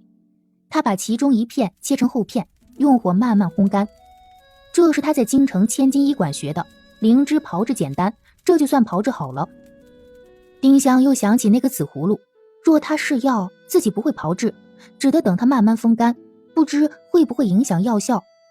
睡觉前，丁香去南屋把紫葫芦锁进柜子，又回了上房。他要在上房给爷爷侍疾，怕他睡着碰着丁壮，丁昭就带着他睡在小榻上。丁香在这里，菲菲也一定要在这里，2人一应挤在一起睡。吹灭油灯，屋里一片漆黑。丁香小声问丁昭：爹爹，你见过紫色的葫芦吗？葫芦瓜嫩的时候是青色，老了是黄色，哪里有紫色的葫芦呀？哦，丁香不死心，觉得一定是紫葫芦太稀缺，所以爹爹不知道。次日早饭后，丁昭把灵芝包好放进怀里，带着丁立春赶着牛车去了县城。5时末，丁昭和丁立春回来了，还带回来一个头发胡子都白了的老大夫。金老大夫是临水县最善外科的大夫，请他亲自上门看诊以及1个月内复诊，仅花了6两银子。因为那么好的灵芝卖给了他们医馆，老爷子高兴。丁家父子面带喜色，一看就卖了个好价。金大夫还没吃饭，侄娘，你去下碗面条，窝2个鸡蛋。丁香赖在丁壮身边不走，他想看看爷爷的伤势。听丁立春说，爷爷的食指、中指、无名指从中间齐齐砍断。丁昭有些生气，把他拎出上房，再把门插上。以后老夫3天来换1次药，那种灵芝年岁长，有奇效，磨成粉，每天给病人吃这么一点儿。丁掌柜不只有外伤，还伤了根本，若不好好调养，命不久矣。哪怕活下来，也要抱着药罐过余生喽。这种灵芝太补，也不可多吃。大兄弟有福啊，这时候得了这样好物。丁昭则是喜出望外。丁昭陪金老大夫吃了鸡蛋面条，又赶牛车送他回去，兼着买药。走之前，丁昭把一个小布包袱交给张氏，让他藏好。张氏捏了捏包袱，里面有纸和几个银元宝，心里一喜。医馆的大夫说，灵芝应该在1000年以上，是难得一见的珍品。他们说不是整朵，只愿意出价550两银子。爹跟他们讲了半天价，最后620两成交。1000年灵芝不是1000年人参，一般就能卖这个价，天价了。众人对菲菲更是感激不尽。只有丁香觉得那朵灵芝或许能卖更多钱，只是这里的大夫看不出来。好在留了一半给爷爷。他抱住菲菲，亲了亲她的脑瓜顶。菲菲也高兴，小脑袋又使劲拱小主人，咕咕叫着。暮色四合的时候，终于把喜滋滋的丁昭盼回来了。这么多天来，他第一次笑得开心。晚上，丁昭跟媳妇儿和3个儿女说了这些钱的用途。若之前钱怎么用，他只会跟丁壮说，连张氏都不一定说。但经过这次横祸，他觉得应该让家里所有人都参与进来，一起面对未来的艰辛。他明天会去交子铺把打铁铺赎回来，不能让他们卖了。还有这个院子和牛也要赎回来，赎回来的价肯定会比卖出去的价贵，大概需要300多两银子。他又拿出几张纸，上面记着借了谁家多少钱，谁家送了多少钱。这不仅是账，还是人情债，你们要记着谁帮过我们。特别是夏员外家那几两银子必须还，他不想欠那家的人情。那些卖出去的田地就不赎了，以后有钱再买。这几项一下子就要用去580多两银子，再加上花钱请大夫和买药，还剩不到30两。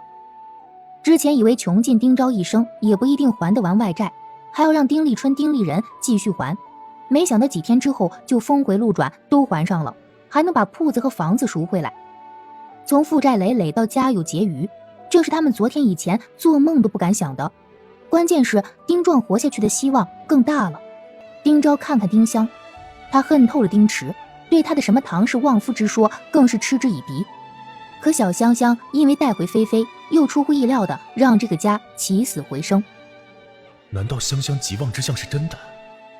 再想到父亲的交代，自己把香香带回家，真是冥冥之中自有天意。这也太巧了，或许那朵灵芝起了大作用，再加上金老大夫对症下药，5天后丁壮的身体就好些了，白天大多时间是清醒的。丁香一直陪在他身边，娇言软语哄着他，时不时用小脸挨挨他的大脸，抢着用湿帕子给他擦脸擦脚，连药碗都要先摸摸烫不烫，让丁壮及时开怀。心情好又有好药，丁壮的精神头好多了。只一样，丁壮还是害怕交子铺明着放过丁家，再是暗手抢丁香，不时嘱咐丁香不能出门，不能出村，老老实实待在家里。片刻没看到丁香，或是没听到她的声音，就会急得大喊大叫。丁家父子在山里采到灵芝卖了大钱的事儿也传开了。人家的运气就是好，儿子摔下悬崖没有摔死，而是掉在树上，还意外采到一朵1000年灵芝。以为丁家彻底败了，丁铁匠活不成了，没想到又因为那朵灵芝卖了几百两银子，铺子房子都回来了，所有的债都还清了。这就是丁红鼻子命好，不服不行啊。附近村民像潮水一样涌进北福山碰运气，希望自家也能采朵灵芝山参什么的。那个紫葫芦已经风干，表皮变硬，出现许多皱褶，香气也更加浓郁。丁香把它用布包起来，放在一个小木匣子里，怕味道特殊被丁昭和张氏发现，又在柜子里放了几丸他用的丸药，再用一把锁锁起来。丁叔娘一家来看望丁壮时，他又拉着哥哥哭了一场。郭姑父和郭良非常后悔，早知道他们能这么快把钱还了，自家就该多借些钱，也不至于让丁壮断指。这些天丁叔娘无事就哭骂他们不计情，若没有薛氏当初给他的嫁妆，他们哪里发得了家。这次来送了厚礼5斤肉和1包补药。丁壮没精力哄妹妹，丁昭在一旁开解着：姑母别难过，你们借的钱是最多的，我们都知道你们尽心了。骄子铺打的那个诛心主意，即使我们凑齐了钱，他们也会找别的借口抢人，是我们思虑不周，早该求上钱二当家，就不会有后面的事了。丁香觉得冥冥之中自有天意，若骄子铺不强买他，爷爷不断指，他就不会被送去老爷家，也就不会发现鸡头风，更不会有破釜沉舟的勇气让菲菲带他进山摘灵芝。当然他宁可不去摘灵芝，也不想让爷爷遭那个大罪。铁铺暂时不营业，丁昭偶尔会去县城和镇上做江湖郎中，给人治庸街挣钱。这天金老大夫又来给丁壮复诊换药。晌午丁昭陪金老大夫吃饭，张氏还炒了几个好菜招待客人。丁香趁着丁昭去上茅厕，跑进去跟老大夫聊天。谢谢金爷爷，我爷爷的病好多了，嘿，我做梦都在夸金爷爷医者仁心，医术精湛。金老大夫非常喜欢这个孝顺又漂亮的小女娃。小娃娃聪明，还知道医者仁心，医术精湛。丁香跟他东拉西扯几句后，切入主题。金爷爷，葫芦有紫色的吗？葫芦涂上紫色，不就成了紫色葫芦吗？说完哈哈大笑，觉得自己很幽默。丁香气结，这个笑话一点不好笑。看看他下巴上的长胡子，若前面是丁壮爷爷，他一定会上去扯2把。这老头太气人了，这么老的老大夫都不知道紫葫芦，只得以后去书斋看看，查查有没有相关记载。只不过近段时间丁香肯定出不去。菲菲在8月21那天又飞走了，是她自己飞走的。丁家人为了感谢她，鸡肉、兔肉、羊肉换着花样给她吃，她还是走了。或许是丁香没有时间陪她玩，待得无聊吧。丁香虽然不舍，还是觉得她走了也好。小东西觉得来自家就是做客，有他们给吃给喝，完全没有白天出去找食，晚上回来住的觉悟。只有回到他自己的家，他才会自己找食吃，不找就会饿死。他还没有完全成年，还要继续练本事。豹英4岁成年，菲菲要到明年5、6月份才满4岁。丁壮的身体又好些了，能坐起来吃饭，还能下地走几步，就是太瘦，看着像60几岁的老翁。他身体如此糟糕，不仅因为断指，还因为咳血伤了根本。金老大夫说丁壮恢复的算快的，若没有吃那种灵芝，丢老命都不一定。丁壮受伤唯一的好处是酒糟鼻自动治愈。爷爷，以后你少喝些酒，鼻子就不会那么红了。爷爷鼻子不红，还是很俊俏的呢。爷年轻时就不俊俏了，老了就更说不上俊俏。哎，这说我俊俏的呀，只有我的孙女儿了。爷爷不老，在香香的眼里，爷爷就是最俊俏的，比夏员外好看多了。丁壮的心柔软的像和风，小孙女在跟前，吃再多苦，受再多痛，都无怨无悔。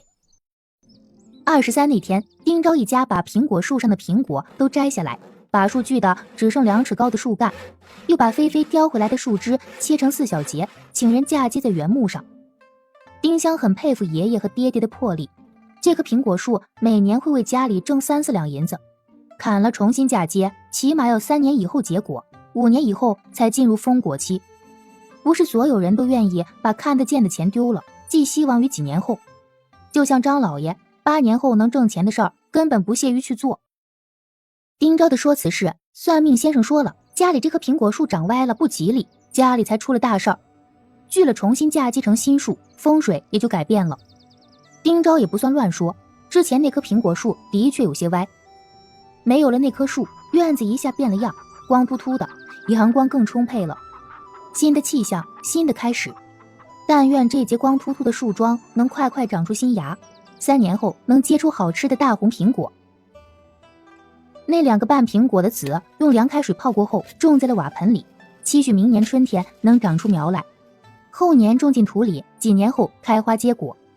建立新品种苹果园是丁香发财大计中的一个，尽管周期长，但值得。晚饭后，一家人都坐在上房陪丁壮说话。昏黄的灯光中，丁壮苍白的脸有了些许颜色，凹陷的双颊稍微长了一点肉。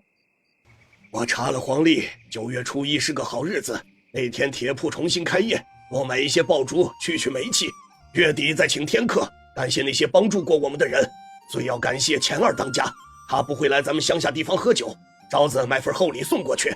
我家、老三家、张庆家，他们都帮了咱们良多。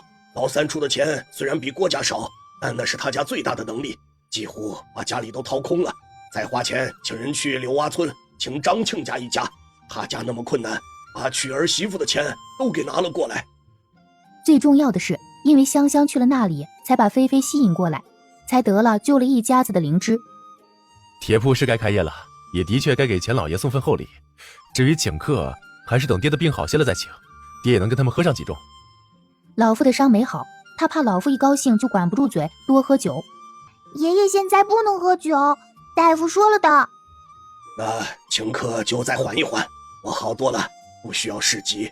明天立人去私塾上学，好好的发奋，不要被人欺负，就必须得有功名。我一定要考上进士，光耀门楣，揍那些鳖孙。丁壮欣慰的点点头。立春也不要打铁了。为什么？之前家里有钱，我还要去打铁，现在穷了，我更应该多打铁，多挣钱才是。哼，打铁有个屁用啊！我和你爹打了一辈子的铁，还不是差点被交子铺整的是家破人亡，还差点把香香也搭进去了。当初安安落在咱们家这个鸡窝，那些地痞流氓不敢打他的坏主意，不只是我厉害，还因为他娘家是县城的薛大户，哪怕他跟那个老钱婆不对付，那些恶人也不敢招惹他。可香香怎么办？她长得太好看了。丁香不觉红了老脸，抿了抿嘴，自己的确长得不错，但被爷爷如此郑重又严肃地说出来，还是很不好意思。她这么小就有人打坏主意，长大了怎么办？我们又不能一直把她拘在乡下，想到她会受苦，我整宿睡不着。我话撂在这儿了，若是你们护不好香香，哪怕老子死了，都会从坟里头跳出来收拾你们。丁昭几人吓得赶紧做保证。爹，香香是我闺女，我们不会委屈她。爷，我们会护好妹妹。爹的意思是，丽人哪怕能考上功名，也不知道要等多少年。我想让立春去龙飞镖局当学徒，他是丁家的长子，要肩负起保护这个家和香香的责任。龙飞镖局在胶东省都是响当当的，哪怕他只当一个镖师，流氓地痞也不敢轻易招惹咱们家，他还必须得当最厉害的镖师，让那些有权有势的人也要给2分薄面，像钱二当家那样。丁昭目光转向丁立春，这个长子虽然只有10岁，但长得高大健硕，像12、13岁的后生小子。他从小得父亲指导，身手好，打架不要命。再有钱二当家帮忙，龙飞镖局肯定愿意要他。虽然镖师危险，但他是长子，又有香香这个漂亮妹子，他必须要有所担当。爹说的对，丽人考上功名之前，立春就在龙飞镖局做事。做镖师容易，但做你爷期许的镖师并不容易，不仅要武艺好，还要会跟人打交道。你呀，性子直率鲁莽，一定要改掉这个毛病，遇事要多思虑。丁香眼里涌上泪意，轮番看着这几个大小男人，自己何其有幸落在这个家里啊！香香会挣钱，会让爷爷、爹爹、娘亲、哥哥过上好日子的。大哥，你习武的时候不要把书本丢了，说不定以后还有当将军的机会。这话不像3岁小娃能说出来的，但他家香香就是这么早会，在场的人都不觉得惊讶。我若能进龙飞镖局，一定勤快做事儿，好好习武，不懈怠，当最厉害的镖师。还要学会跟人打交道，多长心眼儿，护住咱们这个家，护住妹妹。还有一样，我要报仇，爷的指头不能白断。努力10年20年，我一定要把楚大棒和孙大头的指头取下来。说到后面，他的眼里露出寒意。他永远忘不了交子铺如何逼迫自家，爷爷如何自断手指。先照顾好你妹子和你自己，报仇的事要有更强的能力再去想。自从被交子铺摆了一道，丁壮才知道拼命是最低的道行。你永远不知道坏人打了什么坏主意，有太多抗拒不了的人和事儿。不是人上人，没有强大的后盾，小老百姓随时会被人家整得家破人亡，生不如死。他又对丁昭说道：明天你去唐家把历来接回来，那是我丁家的孩子，该我们丁家养。他老子不是东西，他是无辜的。哎，若是当初池子一直在我身边长大，我待他如待你一样，也不至于走到今天这一步。叔娘太宠他了，反倒是害了他。丁昭都恨死丁池了，但老夫这样说了，历来又是个憨厚性子，也不能不管他。若不把那孩子教好，他将来闯了祸，又会波及这个家。我跟爹想到一块儿了，历来还小，性子单纯，一定要把他教好。次日早饭后，丁立人去镇上上学，丁昭、丁立春换上最好的衣裳，赶着牛车去县城。丁昭怀揣10两银子，这是一小半家底，要买厚礼感谢钱儿当家。丁香抱住丁立春的腰，小脑袋埋在他的肚皮上。小少年才10岁，为了这个家就要去当童工，从事的还是高危职业，随时都有死伤的危险。可丁香还是希望小少年能成功入职，他现在承载着全家人的希望。哥哥，你一定要勤奋练武，不只为这个家，也为了你能好好的活下来。哥哥会的，妹妹也要听话，在哥哥没有变强大之前，不要到处乱跑，给坏人可乘之机。我知道。丁香的声音更小了。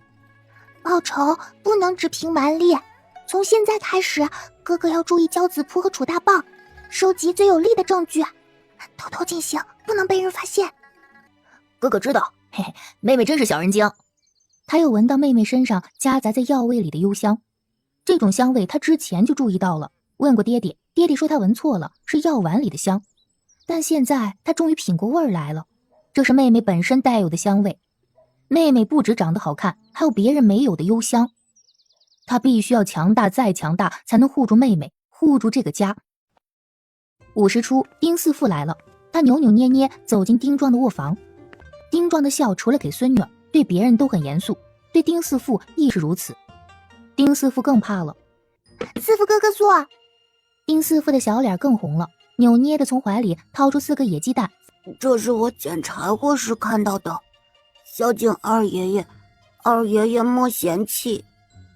除了丁二父的那捆柴火，这是大房第2次送礼。丁四父非常不好意思，觉得礼物太轻。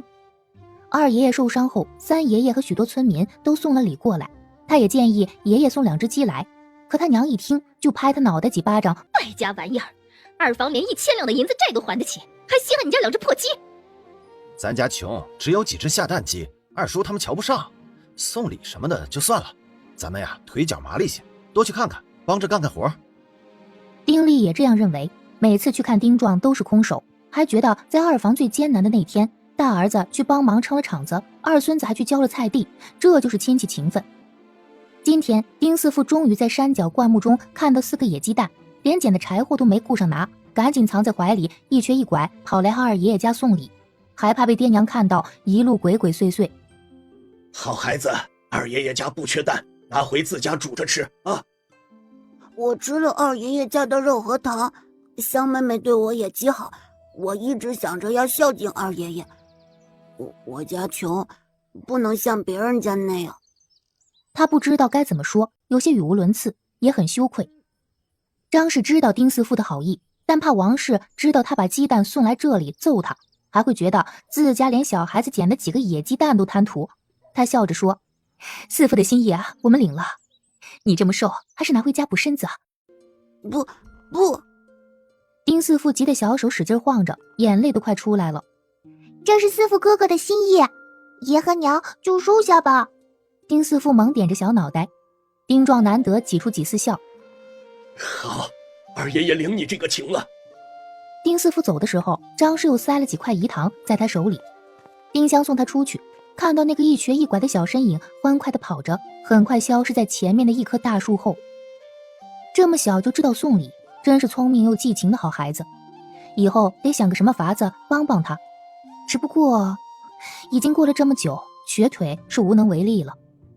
斜阳隐去，暮霭沉沉，西边天际只剩一圈金边。在殷殷的期盼中，村头终于出现一辆牛车，赶车的人是丁昭，后面坐着丁利来。丁立春没回来，应该是留在镖局了吧。丁立人和丁香跑着迎上前去。爹爹，三哥！黑子汪汪叫着，一路跟随。大哥呢？你大哥留在镖局，还被钱二当家收为亲传弟子了。这个结果比预想好太多太多。丁香和丁立人喜笑颜开，连黑子都跟着跳了跳。钱二当家？谁啊？咋没听说过呀？县城的龙飞镖局，你总听说过吧？钱二当家是龙飞镖局的二当家，一身好武艺。他说我家立春是练武的好苗子，收了立春做亲传弟子。丁昭不喜欢显摆，但这件事儿一定要显摆。他从县城显摆到这里。丁壮和张氏听说后也是兴高采烈，但看个丁立来的小模样，几人的笑容又淡下来。他瘦多了，脸上一道长痕，眼睛躲闪，很是害怕的样子。你是唐家外孙，他们饿着你了？姥姥家没饿着我，你姥姥家饿着我了。殷表哥还打我说我是傻子，尿床不会干活，就知道吃的。我不是傻子，我已经学会穿衣裳了。昨天唐家才把丽来接回县城。丁昭说着，又把他的衣裳撩起来，身上有几块淤青。这孩子在那家没少受委屈。他娘的，老唐家除了亲家母，没一个好人。他们还说我爹爹是坏人，姥爷姥姥、舅舅、姨姥姥都骂我爹是畜生，打不去死。爷爷，我爹爹不是坏人，真的，他带我娘出去挣大钱了，以后有钱会回来孝敬爷爷和姥爷姥姥的。爹爹还说香香妹妹极旺，定能护着我和爷爷不出事儿的。他的话让人心酸。丁池那个缺德鬼，带着媳妇儿逃跑不顾儿子老父，还要说这些屁话蒙孩子。他放屁！那个王八蛋忤逆不孝的玩意儿，老子断了3根指头，香香差点被抢，他还说不会出事。算了，不说那个逆子了，说了就生气。这么多天来，丁壮想了很多，子不教父之过，丁池走到这一步，自己的责任最大。别说教他，连养都没养过。以后你就住在这里了，要听话，跟哥哥妹妹好好相处。我要对妹妹好，我要对妹妹好。我天天数来着，在爷姥姥家也数了。虽然这是被丁池洗脑了，丁香还是很感动。你不用天天数，记在心里就行。我也会对三哥好的。看了丁立人一眼，又道：更要对大哥、二哥好。丁昭对张氏说道：晚上你把立春日常要用的东西准备好，我明天给他送去。他是学徒，吃住在镖局，1个月只休1天。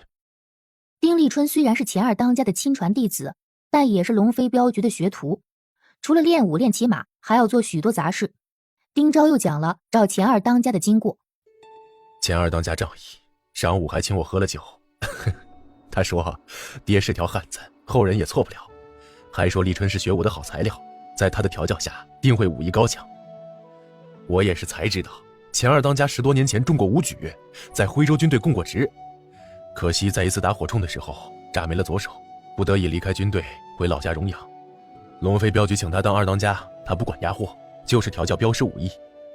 他中过武举？丁壮的眼里蹦出金光。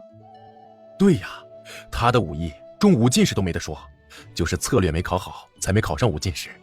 钱二当家夸赞爹打铁手艺好，当得上兵器大家，即使工部的工匠师傅也差爹2多。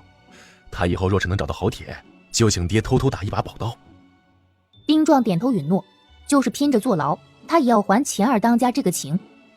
丁香暗自高兴，不管什么镖局都要全国各地跑镖，以后通过大哥跟那里的人拉了关系，看能不能打听到自己想知道的事。若是大哥有去京城的机会，更好打听。丁立来虽然5岁，不说比不上丁香，比同龄的孩子反应都要慢。若半夜没人把尿，还会尿床。他在姨姥姥家之所以招人烦，就是不会自己照顾自己，还尿过床，尿过裤子。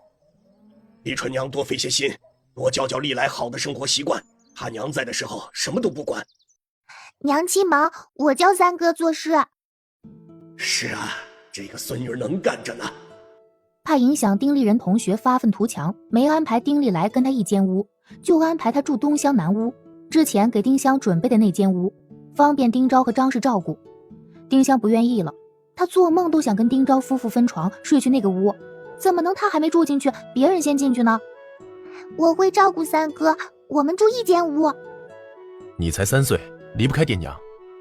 张氏态度更坚决，不行，我不同意。天越来越冷，冻着生病咋办呢？可我聪明啊，在姥爷家，我跟二哥一起睡，我没让二哥照顾我，反倒帮二哥盖被子加衣裳呢。丁立人有些脸红，还是点了点头。丁香又拉着张氏的衣襟，撒着娇：“娘亲，我要去南屋睡嘛，我们不关门，有事儿了叫爹爹娘亲，你们随时也能过来看呢。”丁壮最招架不住孙女撒娇，也的确见识到了小孙女的聪明，点头同意。让他睡过去吧，等历来满了7岁再分开，他睡小榻，把西厢的罗汉床搬过去给历来睡。不对，历来睡小榻，香香睡罗汉床，家里还有些银子，给香香单扯一点好看的绸子回来当被面。丁壮发话了，丁昭夫妇不好再反对。得偿所愿，丁香高兴地跳了跳。成为小萝莉后，她也不自觉有了许多小孩子的举动。听说妹妹跟自己一个屋，小郑她也高兴地跳了跳。